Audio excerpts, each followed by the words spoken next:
The Haunting of Hallows Eve. I had always loved Halloween. The eerie decorations, the spine-tingling stories, and the sweet scent of candied apples filled me with an intoxicating blend of excitement and dread. But last year, Halloween took on a different, more sinister meaning. It all began with an old, leather-bound book I discovered in a dusty corner of the local antique shop. The shopkeeper warned me against buying it, muttering something about cursed pages and whispered secrets. Naturally, I bought it on the spot. That night, the air was thick with anticipation as I sat by the flickering candlelight, the book resting in my lap. The cover was adorned with cryptic symbols and a title that sent a shiver down my spine: The Chronicles of Hallows Eve. As I opened the book, a chill settled in the room, and the first page revealed a story about a small town cursed by a malevolent spirit every Halloween. The story seemed eerily familiar, as if it were echoing the events of my own town. I couldn't put it down. Each word seemed to weave itself into the very fabric of my mind, drawing me deeper into the darkness of Hallows Eve. The protagonist, much like myself, was a curious soul who unwittingly unleashed a terror upon the town. As the clock struck midnight, I heard a soft whisper, barely audible yet unmistakable. "Come to me." It beckoned. My heart raced and I glanced around the room, but saw nothing. The whisper grew louder, more insistent, and seemed to be coming from the book itself. Ignoring the rational voice in my head, I followed the sound, the book clutched tightly in my trembling hands. The whisper led me to the old cemetery at the edge of town, shrouded in a thick, unnatural fog. The air was deathly still, and the moon cast an eerie glow over the tombstones. I found myself standing before a grave marked with the same cryptic symbols as the book. The whispers grew to a crescendo, and the ground beneath me began to tremble. Suddenly, a skeletal hand burst forth from the earth, gripping my ankle with a vice-like hold. Panic surged through me as I tried to break free, but the hand's grip was unrelenting. The ground opened up, revealing a gaping maw of darkness. As I was dragged into the abyss, I realized the terrible truth. The book was not just a story, but a gateway, a key to the horrors of Hallows Eve. I awoke in a world of shadows, surrounded by twisted, nightmarish creatures. The air was thick with the stench of decay, and the sky was a swirling mass of black and crimson. The spirit of Hallows Eve had claimed me, and there was no escape. As the days turned to weeks, I became a part of the cursed tale, my existence forever bound to the pages of the book. Now, every Halloween, I wander the town as a ghostly specter, a warning to those who dare to seek the secrets of Hallows Eve. So, if you ever come across an old leather-bound book in a dusty corner of an antique shop, heed my warning. Some stories are better left untold. As I wandered through the spectral world, my memories of the living world began to blur. Days melted into nights, each more horrifying than the last. Every October 31st, the boundary between the living and the dead grew thin, allowing me to briefly return to the town I once knew. Each time, I hoped it would be the last, that I would find some way to break the curse. But the book's grip on my soul was too strong. One year, a curious teenager named Emily stumbled upon the cursed tome. She was a lot like me, fascinated by the unknown, drawn to the mysteries that others avoided. I watched her from the shadows as she flipped through the book's pages, her eyes wide with both fear and wonder. The whispers began again, calling her just as they had called me. "Come to me," they echoed. Emily, heedless of the danger, followed the whispers to the cemetery. I tried to reach out, to warn her, but my ghostly voice was no match for the book's insidious allure. The ground trembled, and the skeletal hand emerged once more, grasping for Emily. But unlike me, Emily was prepared. She had done her research, uncovered the dark history of the book and its connection to the spirit of Hallows Eve. With a resolve I had never possessed, Emily drew a circle of salt around herself and chanted an incantation she had found in an ancient text. The spirit screamed in fury as its hold on Emily weakened. The ground quaked, and I felt a strange pull as if something were dragging me towards her circle of light. Emily's voice grew stronger, her words filled with power. The spirit's grip on the living world began to falter, and for the first time in years, I felt hope. Perhaps this brave girl could succeed where I had failed. But the spirit of Hollow's Eve was cunning. It sensed its impending defeat and turned its wrath upon Emily. The air grew thick with darkness, and the circle of salt began to erode. Desperation filled my spectral heart as I watched the struggle. I knew I had to help, but how could a ghost fight a spirit? In a moment of clarity, I remembered the book. It was the key, the source of the spirit's power.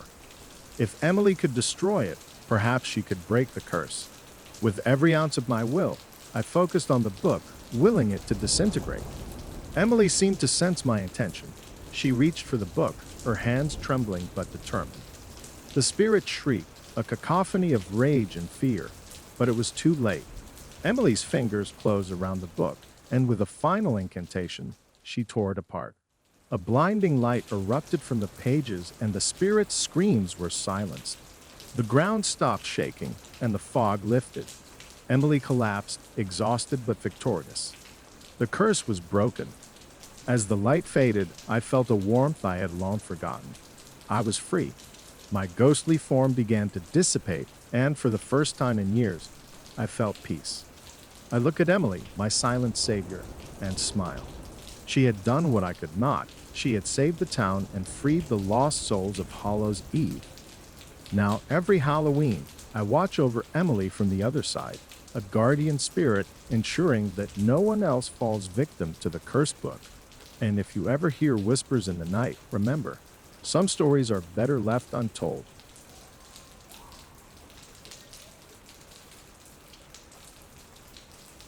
The Lantern of Lost Souls. Halloween night had always been a time of frivolous fun and harmless scares, but this year was different. This year, the whispers about the old Murray house had grown louder, more urgent.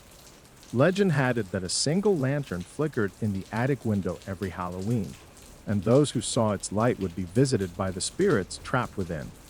Curiosity got the best of me. Armed with only a flashlight in my nerve, I decided to investigate.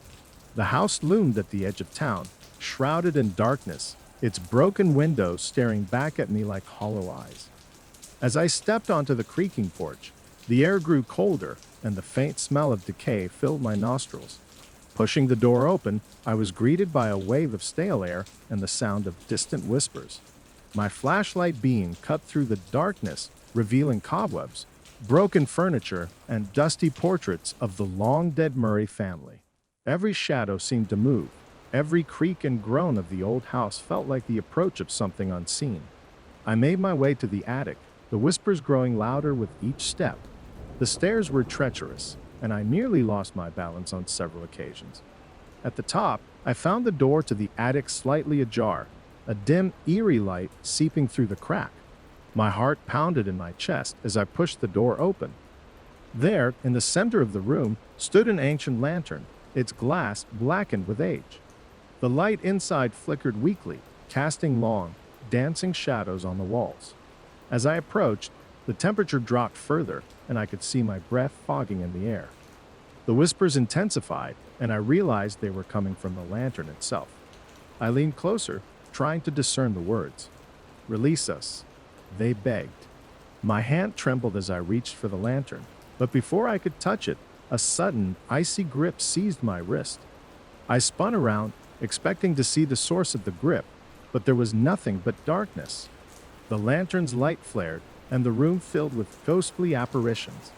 The spirits of the Murray family, their faces twisted in agony, surrounded me. They reached out, their translucent hands grasping at the air, their eyes filled with despair. I understood then. The lantern was a prison, holding their souls captive for all eternity. But they had seen me, and their desperation was palpable. "Release us," they pleaded again. Gathering my courage, I lifted the lantern, its weight almost too much to bear. The whispers grew to a deafening roar as I carried it downstairs and out of the house. Once outside, the air felt lighter and the oppressive chill began to lift. With a deep breath, I hurled the lantern to the ground. It shattered, and a blinding light erupted from the fragments. The spirits rose into the night sky, their anguished cries turning to sighs of relief. As the spirits rose into the night sky, their anguished cries turning to sighs of relief, I felt a sense of peace wash over me. The oppressive chill that had clung to me lifted, replaced by a warm, gentle breeze.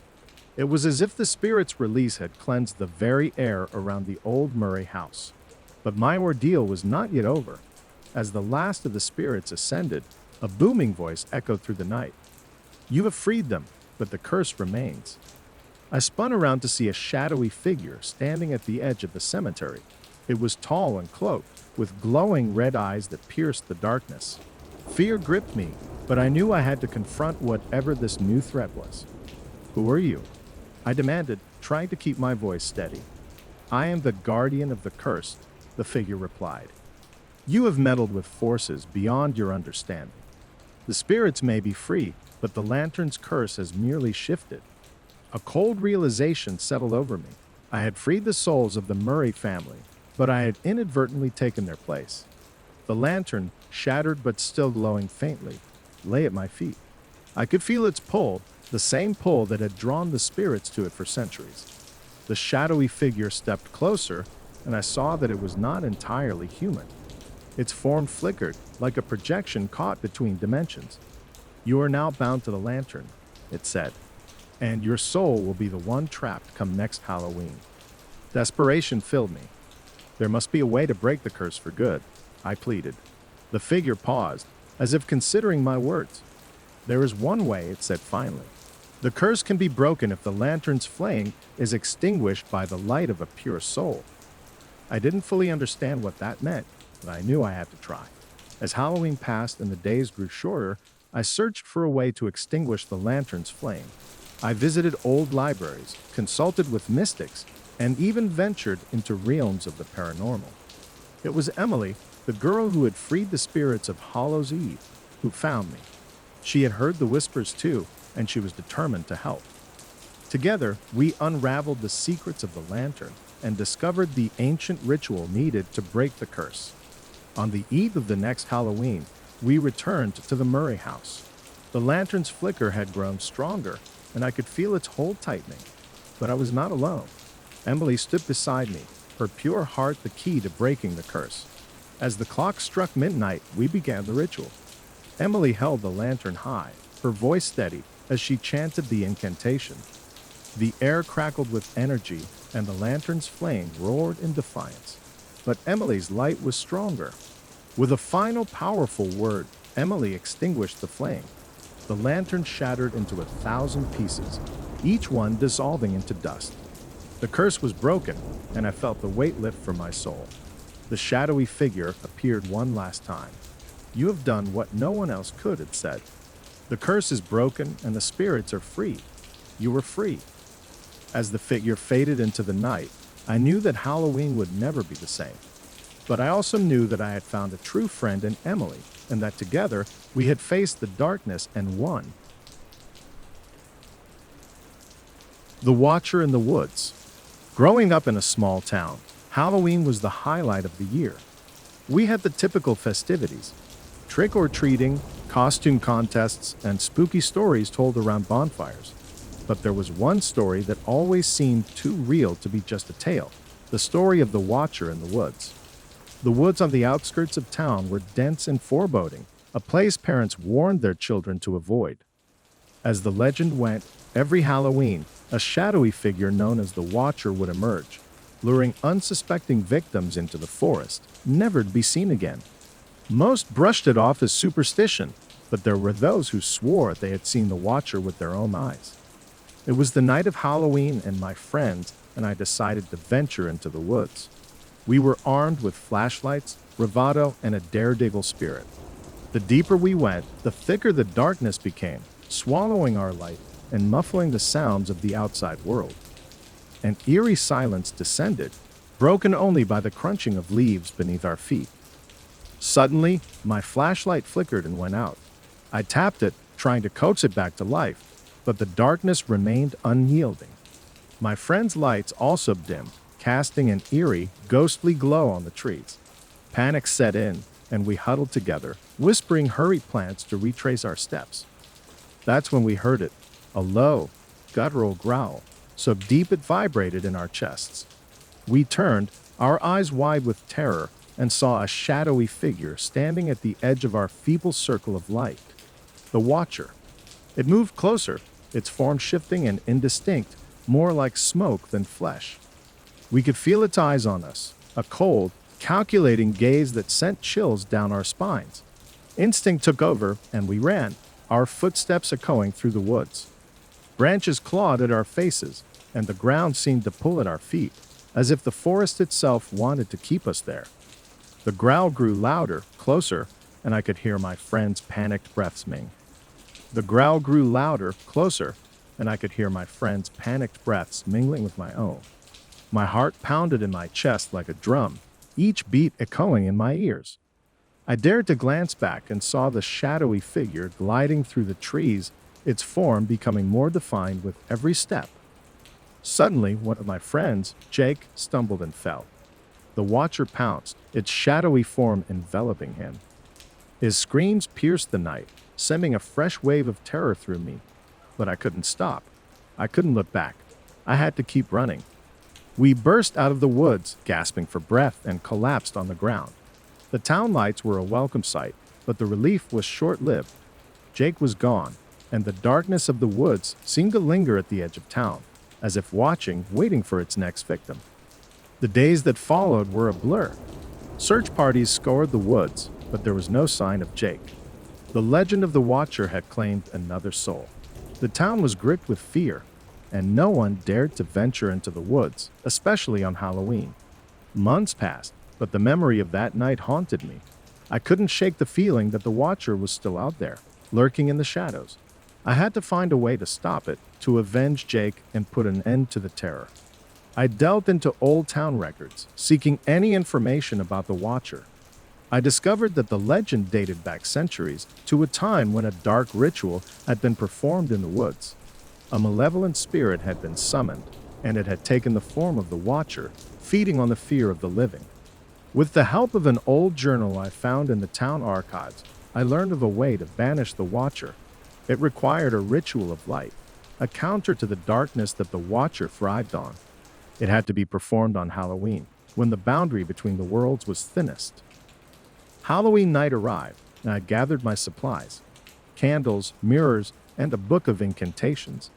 I returned to the woods, my heart pounding with a mix of fear and determination. The Watcher's presence was palpable, a suffocating darkness that pressed in from all sides. I reached the clearing where the ritual had been performed centuries ago. The air was thick with an oppressive silence, broken only by the faint rustling of leaves. I placed the candles in a circle and lit them, their flickering flames casting long shadows. As I recited the incantation, the darkness seemed to close in, the Watcher's growl echoing through the trees. The candles flickered violently, and the shadows danced wildly. I held my ground, repeating the words with increasing fervor. The air crackled with energy, and a blinding light erupted from the candles. The Watcher appeared, its form twisting and writhing in the light. It let out a guttural scream, and I felt its grip on my soul begin to weaken. With a final, desperate effort, I completed the incantation. The light intensified, and the Watcher was consumed, its shadowy form dissolving into the night. The darkness lifted, and the woods were once again bathed in the soft glow of moonlight. I collapsed to the ground, exhausted but victorious. The Watcher was gone, and the town was safe. Jake's disappearance would haunt me, but I had avenged him. I had faced the darkness and won. As I made my way back to town, the first light of dawn breaking over the horizon, I knew that the legend of the Watcher would live on, but it would no longer be a tale of terror. It would be a story of courage, of facing the darkness and emerging victorious. The Curse of Willow Creek Manor. It was a crisp October night, the kind that carried the promise of autumnal festivities and the chilling air of impending darkness. The town of Willow Creek had always been known for its quaint charm and close-knit community. But every Halloween, whispers of a dark past would surface, revolving around the old manor that stood abandoned at the edge of town. Willow Creek Manor was once the grandest house in the area, a symbol of wealth and prosperity. But decades ago, A series of mysterious deaths and disappearances cursed the manor, turning it into a place of fear and superstition. No one dared to go near it, especially on Halloween night. But this year was different. My friends and I, fueled by the reckless bravery of youth and a desire to uncover the truth, decided to spend Halloween night inside the manor. We prepared ourselves with flashlights, snacks, and enough courage to face whatever might lurk in the shadows. As we approached the manor, the full moon cast an eerie glow on the dilapidated structure. The wind howled through the broken windows, and the creaking of the old wooden door sent shivers down our spines. We exchanged nervous glances but pushed forward, determined to unravel the mystery of Willow Creek Manor. The interior was a stark contrast to its former glory. Dust-covered furniture, cobwebs draping every corner, and the lingering smell of decay filled the air. The atmosphere was heavy, as if the walls themselves were weighed down by the secrets they held. We split up to explore, each of us armed with a flashlight and a growing sense of unease. I wandered into what must have once been the grand ballroom. The remnants of elegant chandeliers hung from the ceiling, their crystals now dull and lifeless. As I shone my flashlight across the room, a flicker of movement caught my eye. I turned quickly, but there was nothing there. I brushed it off as a trick of the light and continued my exploration. In the library, I found old books and dusty tomes that seemed untouched for decades. One book in particular stood out, a leather-bound journal with a faded inscription on the cover. The Diary of Eliza Beaumont, it read. Curiosity piqued, I opened it and began to read. Eliza Beaumont was the last known resident of Willow Creek Manor. Her entries spoke of a happy life filled with laughter and love. But as the pages turned, the tone grew darker. Eliza wrote of strange occurrences, of voices whispering in the night and shadows that moved on their own. Her final entries were desperate pleas for help, describing a malevolent presence that seemed to grow stronger with each passing day. As I read her words, a chill ran down my spine. The feeling of being watched grew stronger, and I couldn't shake the sensation that something was lurking just beyond the edge of my vision. I decided to find my friends and share what I had discovered. We gathered in the main hall, each of us with our own unsettling experiences to recount. One friend had seen a figure standing at the top of the stairs, only for it to vanish when approached. Another heard a child's laughter echoing through the halls, though no child was present. We realized that we were not alone in the manor. Determined to uncover the truth, we continued our exploration together. As we ventured deeper into the manor, the air grew colder and the shadows seemed to close in around us. In the basement, we found an old, locked door. The key was nowhere to be found, but a loose brick in the wall revealed a hidden compartment with a rusty iron key inside. With trembling hands, I unlocked the door. It creaked open to reveal a hidden room, its walls covered in strange symbols and markings. At the center of the room was a stone altar, and atop it lay a single flickering candle.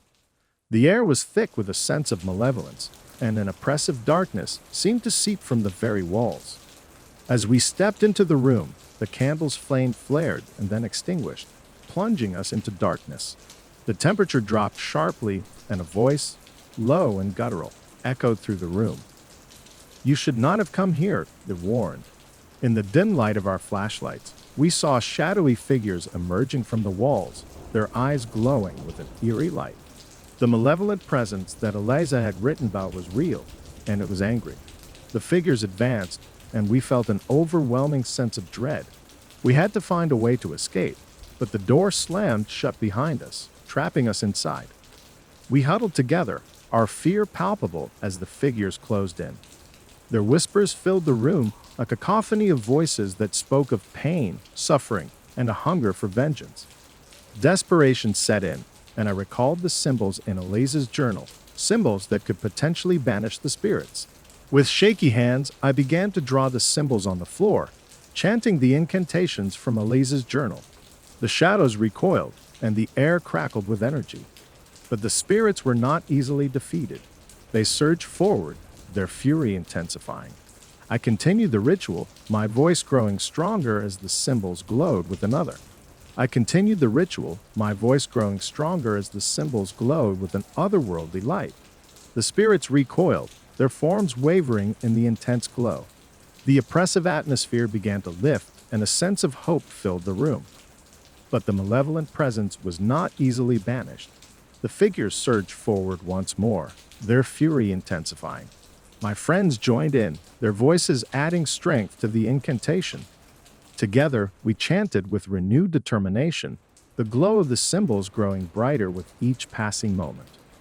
Suddenly, the air crackled with energy, and a blinding light erupted from the symbols on the floor. The spirits screamed in agony as the light enveloped them, their forms dissolving into nothingness. The malevolent presence that had haunted the manor for decades was finally banished. As the light faded, the room was left in an eerie silence. The oppressive darkness was gone, replaced by a strange calm. The symbols on the floor still glowed faintly, and the air felt lighter, as if a weight had been lifted. My friends and I took a moment to catch our breath, relief washing over us. But the battle wasn't over yet. While the malevolent spirits had been banished, the true source of the curse still remained. We needed to find and confront it to ensure the curse wouldn't return. Exploring further into the hidden room, we discovered an old, dusty chest. Inside, we found a collection of artifacts, each one radiating a dark energy. Among them was a small, ornate box with intricate carvings. It was the centerpiece of the collection, and we knew it held the key to breaking the curse.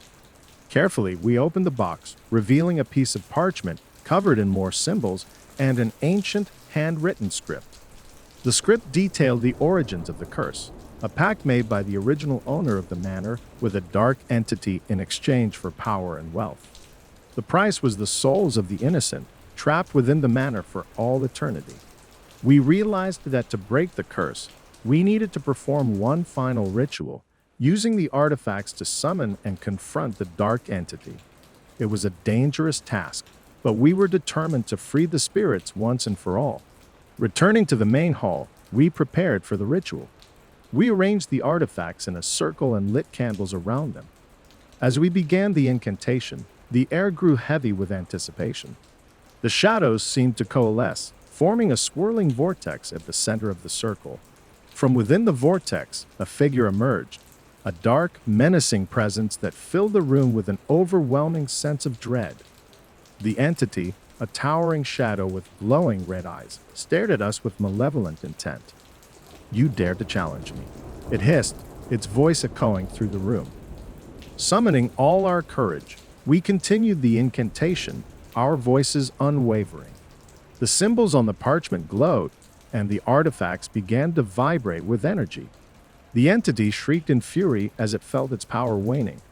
With a final powerful chant, the symbols erupted in a blinding light. The entity roared in agony as the light engulfed it, its form dissolving into nothingness. The oppressive atmosphere lifted, and the room was filled with a sense of peace. The curse was broken. The spirits of Willow Creek Manor were finally free, and the dark entity was banished forever. We stood in the now silent room, exhausted but triumphant. The manor, once a place of fear and darkness, was now cleansed. As we left the manor, the first light of dawn breaking over the horizon, we knew that the legend of Willow Creek Manor would live on. But it would be a story of bravery, of facing the darkness and emerging victorious. And every Halloween, as the town celebrated, we would remember the night we freed the spirits and broke the curse.